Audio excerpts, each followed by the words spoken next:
Chers auditeurs de RDL 68, bonjour et bienvenue pour le rendez-vous chrétien du dimanche matin.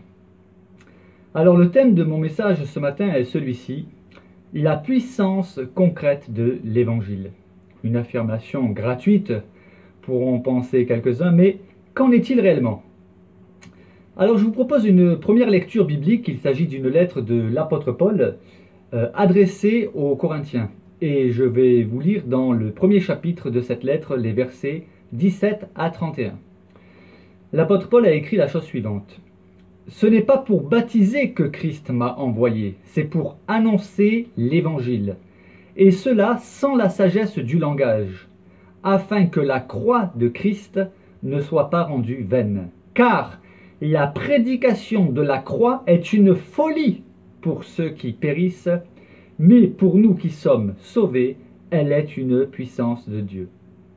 Aussi est-il écrit, « Je détruirai la sagesse des sages et j'anéantirai l'intelligence des intelligents. » Où est le sage?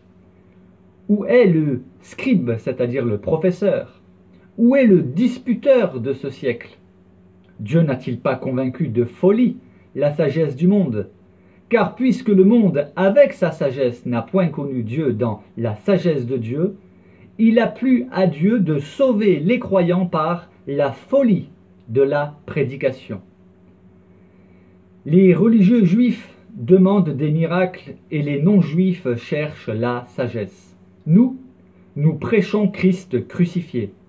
Scandale pour les religieux juifs et une folie pour les non-juifs. Mais puissance de Dieu et sagesse de Dieu pour ceux qui sont appelés, tant juifs que non-juifs. Car la folie de Dieu est plus sage que les hommes, et la faiblesse de Dieu est plus forte que les hommes. Considérez, frères, que parmi vous qui avez été appelés, il n'y a ni beaucoup de sages selon la chair, ni beaucoup de puissants, ni beaucoup de nobles. Mais Dieu a choisi les choses folles du monde pour confondre les sages. Dieu a choisi les choses faibles du monde pour confondre les fortes.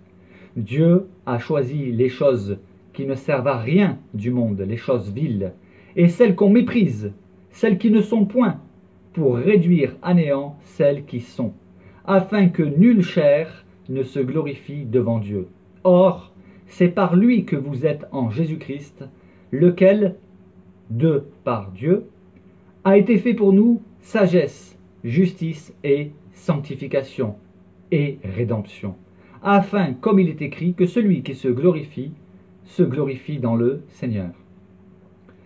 Alors certes, il s'agit ici d'un texte biblique et certaines personnes pourraient affirmer qu'il ne s'agit ici que de spéculation, que de paroles en l'air, et ainsi rejeter ce qu'affirme pourtant l'apôtre Paul. Alors qu'en est-il réellement? L'Évangile est-il réellement puissance de Dieu? Et si c'est le cas, comment le savoir? Mais qu'est-ce que l'Évangile? Eh bien, dans son essence, l'Évangile, c'est l'annonce de la mort expiatoire de Jésus-Christ pour les pécheurs. Et c'est ce que prêchaient les apôtres, Paul, Pierre, Jacques et tant d'autres. Ils prêchaient Jésus-Christ crucifié, mort sur la croix pour les pécheurs, et que tous ceux qui croiraient en lui seraient sauvés. Oui, mais cela n'est pas une preuve pour moi, diront certains incrédules. Eh bien, dans ce cas, je me propose de vous dresser un tableau très résumé de ce que l'Évangile a pu produire et peut produire aujourd'hui encore. Je vais déjà commencer par celui qui vous parle, en effet, moi qui vous parle aujourd'hui. Pour ceux qui ne le sauraient pas, sachez que je n'en suis pas fier, mais autrefois j'étais un voyou. Oui, une personne malhonnête. Je buvais énormément d'alcool, je fumais de la drogue, je vivais dans le désordre et j'ai pu expérimenter personnellement la puissance transformatrice de l'Évangile dans ma propre vie. Et quels sont les fruits visibles de ce changement dans ma vie? Eh bien aujourd'hui je vis honnêtement. Avec mon épouse et des amis chrétiens, nous avons créé une association d'aide gratuite pour les personnes âgées. J'annonce aussi l'Évangile en prison et, comme vous le constatez, eh bien, j'anime une émission radio tous les dimanches matins sur RDL 68. L'Évangile produit un changement radical dans la vie de ceux qui sont touchés par l'Évangile. Oui, des changements non seulement intérieurs, mais qui rejaillissent vers l'extérieur. Mais je ne suis pas le seul, loin de là. J'ai pu voir de mes propres yeux la puissance de l'Évangile de Dieu agir dans la vie de personnes pour qui la situation semblait perdue. De mes propres yeux, j'ai vu cela. Oui, me direz-vous, mais ce phénomène se voit dans d'autres religions. Il n'y a pas que chez les chrétiens qu'il y a des conversions ou des voyous qui sont devenus gentils. Je réponds que oui, bien évidemment, mais ensuite il faut considérer les fruits. Alors je ne vais pas m'étendre sur les conversions aux autres religions, mais plutôt me concentrer sur ce qui a existé et existe encore comme fruit de l'évangile au sein du christianisme. L'évangile produit chez le chrétien, enfin normalement, des fruits qui glorifient Dieu et qui poussent le chrétien à aider son prochain de toutes les manières possibles, indépendamment de qui est le prochain, c'est-à-dire indépendamment de sa nationalité, de sa religion. C'est un amour inconditionnel. Et il faut reconnaître que le christianisme ne manque pas de fruits dans ce domaine.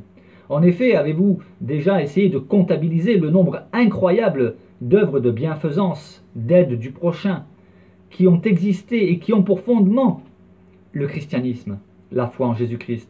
Ils ont été fondés et existent encore pour glorifier le Seigneur. Combien de nouvelles associations dont le but est d'aider le prochain naissent chaque année dans le monde? Et combien ont déjà existé?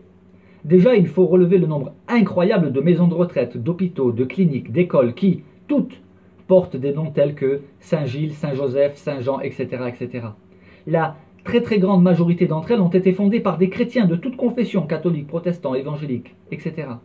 Sans oublier toutes les associations chrétiennes d'aide aux réfugiés, aux sans-papiers, aux femmes en détresse, aux enfants en situation dramatique, les orphelins, etc., etc., etc. Prenons un exemple très concret et mesurons les fruits. Je vais parler par exemple de l'armée du salut. Alors connaissez-vous l'histoire de l'armée du salut? Comment elle est née? En savez-vous les premiers fruits incroyables qui en résultèrent? Alors je vais vous donner quelques indications.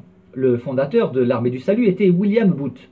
Jeune chrétien fougueux, il ne voulut pas prêcher dans les églises. Non, lui, ce qui l'intéressait, c'était d'aller annoncer l'évangile aux personnes les plus rebutantes qui soient dans l'Angleterre du XIXe siècle. Il voulait que l'évangile soit annoncé à ces personnes que tout le monde considérait comme étant les rebuts de la société. Parmi ces personnes, il y avait les pires ivrognes, les pires criminels, les voleurs, hommes et femmes de mauvaise vie. Toutes ces personnes vivaient dans une grande misère morale et spirituelle et étaient très pauvres. Ces gens, comme cela est rapporté dans l'une des biographies que j'ai lues, sentaient mauvais à cause du manque d'hygiène. Mais avec quelle arme William Booth allait-il engager la guerre contre une telle misère? Comment pourrait-il être un instrument de Dieu pour que la vie de ces personnes tellement misérables soit changée? Eh bien, il y allait avec l'arme de la puissance de l'annonce de l'Évangile. Sans oublier que William Booth était un homme qui croyait que lorsqu'on prie, Dieu entend et exauce. C'est ainsi que notre brave homme priait très souvent, et avec une telle foi, une telle ferveur, et Dieu l'exauçait. Ainsi, des pauvres gens, des criminels, des ivrognes, des femmes et des hommes débauchés, sur qui personne n'aurait misé un seul centime, étaient radicalement transformés par la puissance de Dieu. Parmi ces personnes les plus misérables, les plus abjectes, nous trouvons des hommes et des femmes dont la piété est tout simplement devenue incroyable. Car oui, Dieu seul, lui seul, peut transformer le loup en agneau. Un des nombreux slogans de William Booth était « En avant pour les âmes et en avant pour les pires ». Voilà ce que produit la puissance de l'Évangile. Alors j'imagine qu'en cet instant précis, certaines personnes pourraient rétorquer « Mais pourquoi ne parlez-vous pas des crimes faits au nom du Christ ?» Devrais-je nier que des atrocités ont été commises au nom du Christ? Non, loin de là.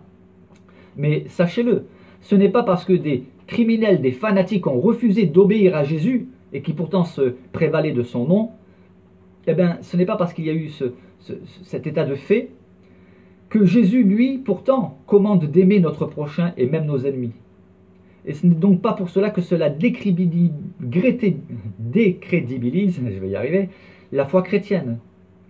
Et inversement, je dirais à ceux qui prennent un malin plaisir à toujours vouloir parler de ces tristes réalités, et vous, avez-vous passé autant de temps à étudier toutes les belles choses, bien plus nombreuses, qui ont été commises et sont encore commises au nom du Christ? Bref, je ferme la parenthèse et j'en reviens à notre William Booth. Le nombre de convertis au christianisme par le biais de l'armée du salut fut tellement impressionnant qu'une autre armée fut créée, l'armée du squelette. Et ce n'est pas une blague, mais pourquoi cette armée du squelette? Tout simplement parce que, à cause, selon leur point de vue à eux, oui, à cause du travail de l'armée du salut, les bistrots se vidaient. Et oui, les pires ivrognes devenaient chrétiens. Et cela fut tellement alarmant pour les patrons de bistrots, des bars de l'époque, que plusieurs d'entre eux créèrent l'armée du squelette. Ils payèrent des criminels pour agresser les chrétiens de l'armée du salut. Ainsi, plusieurs chrétiens furent tabassés, maltraités et même certains d'entre eux payèrent de leur vie, leur engagement. Les soldats de l'armée du salut ne se défendaient jamais. Ils se laissaient cracher dessus, ils se laissaient tabasser sans riposter. Lorsqu'ils défilèrent dans les rues, il était courant que les chrétiens de l'armée du salut deviennent la cible de jets de pierre, de pavés, de légumes pourris, et même des rats morts, des chats morts. Mais William Booth disait qu'il fallait voir ces choses comme des médailles, car pour lui c'était un honneur de se faire maltraiter pour le beau nom de Jésus-Christ. Nous voyons d'ailleurs dans les Saintes Écritures que les disciples qui avaient été maltraités étaient remplis de joie d'avoir été jugés dignes d'être traités ainsi, car Jésus avait annoncé que si lui-même serait maltraité, alors il en serait de même pour ses disciples. Oui, l'évangile est la puissance de Dieu, mais l'évangile suscite aussi la haine, le mépris et la violence de la part de personnes qui sont tellement haineuses, mais que Jésus nous demande quand même d'aimer. Et cela est impossible si nous comptons sur nos propres forces, mais si nous nous confions en Dieu, alors Dieu place dans nos cœurs même l'amour des ennemis. Voilà ce que produit l'évangile chez ceux qui sont vraiment devenus chrétiens. Le vrai chrétien en lui, le désir de propager l'évangile de manière concrète. D'ailleurs, une autre des devises de William Booth était celle-ci: soupe, savon, salut. Il n'envisageait pas que l'on fasse uniquement du social, sans apporter l'évangile spirituel qui change le cœur humain. Et inversement, il n'envisageait pas que l'on puisse annoncer l'évangile sans manifester l'amour de Dieu de manière concrète et pratique.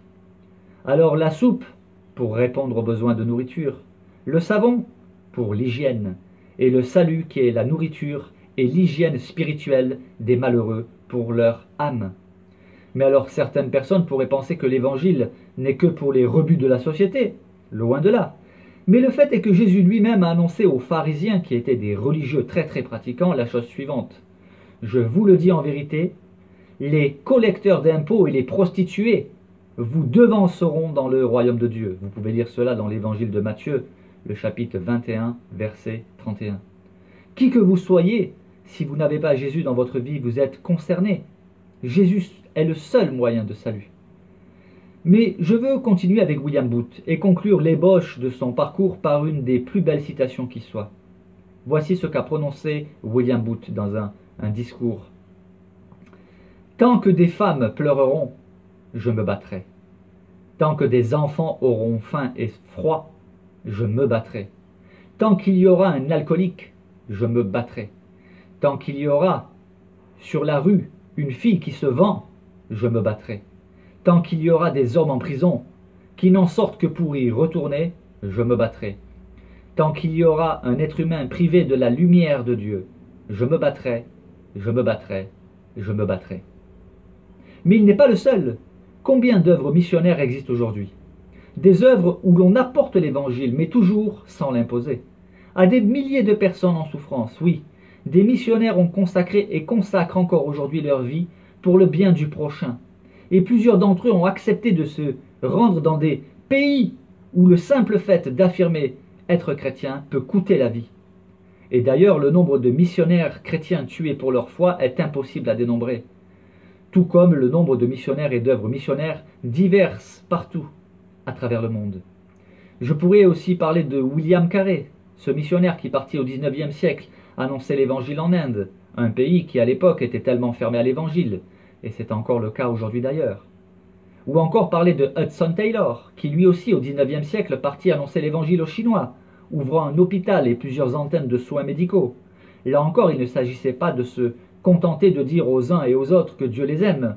Il fallait le démontrer de manière pratique, concrète, car l'amour de Dieu doit aussi se manifester concrètement. Et enfin, le temps me manquerait pour parler de celui que nous appelons Frère André, fondateur de l'association Portes Ouvertes, et qui a pour vocation d'aider par tous les moyens possibles les chrétiens persécutés à travers le monde. Oui, le temps me manquerait pour parler de tous ces hommes, de toutes ces femmes qui, touchés par la puissance de l'Évangile, ont fait le choix de vivre totalement pour Jésus-Christ, et ainsi répondre à l'appel de Jésus d'être ses témoins, les témoins du Christ en parole mais aussi en acte. Pour terminer, j'aimerais conclure avec l'un des personnages qui m'a le plus impressionné de toute l'histoire de l'Église, impressionnant par son humilité, son attachement sans faille aux Saintes Écritures, sa droiture, son honnêteté. Il fonda 117 écoles.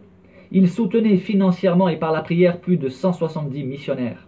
Et il fut aussi l'instrument de Dieu pour bâtir 5 orphelinats, dans le but de manifester l'amour de Dieu concrètement à ces jeunes enfants sans parents, mais aussi afin de montrer au monde d'alors et aux incrédules que nous sommes toujours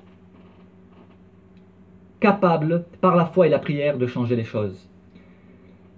Dieu n'est pas une histoire de religion.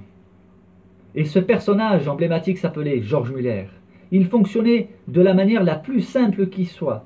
Il priait avec foi pour obtenir tout ce qui était nécessaire pour le fonctionnement des orphelinats. Et Dieu répondait à ses prières. Il n'a jamais demandé un seul sou à qui que ce soit, sinon à Dieu seul, et par la prière de la foi. Et chose étonnante, me direz-vous, mais oui, Dieu répondait. Ainsi, George Muller fut l'instrument de Dieu pour sauver des milliers de vies qui auraient pu finir sur les trottoirs, dans les prisons ou les bistrots. Voilà les fruits de l'Évangile. Mais voyez-vous, tous ces quelques personnages que j'ai cités ont pour point commun l'amour du personnage le plus extraordinaire que la terre ait porté, Jésus-Christ. C'est lui qui est le plus merveilleux personnage de toute l'histoire de l'humanité. Répondez à l'appel de Jésus qui a dit « Venez à moi, vous tous qui êtes fatigués et chargés, et je vous donnerai du repos. » Voilà, c'était ma conclusion. Je vous souhaite un excellent dimanche. Je vous dis à dimanche prochain pour un nouveau partage. Que Dieu vous bénisse et je vous propose à présent d'écouter ce chant qui nous encourage à nous lever et à bâtir pour le royaume de Jésus-Christ.